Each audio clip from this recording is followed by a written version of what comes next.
Hi friends, మలేషియాలో land అవ్వగానే first చేయాలి అనుకున్న వర్క్ ఏంటంటే గ్రాసరీ షాపింగ్.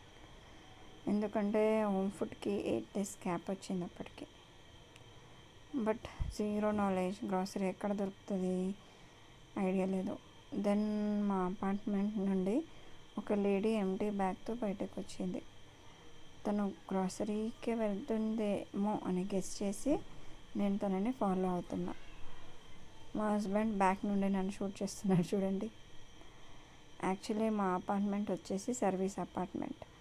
అఫీషియల్ వర్క్ మీద 2-3 days, 2-3 months ఎవరైనా మలేషియా వచ్చిన వాళ్ళకి వాళ్ళ కంపెనీ నుండి అకామిడేషన్ ప్రొవైడ్ చేస్తారు కదా, అలాంటిదే. But finally you know what, నా గెస్ కరెక్ట్ అయింది. తను వెళ్ళింది గ్రాసరీ షాప్కి.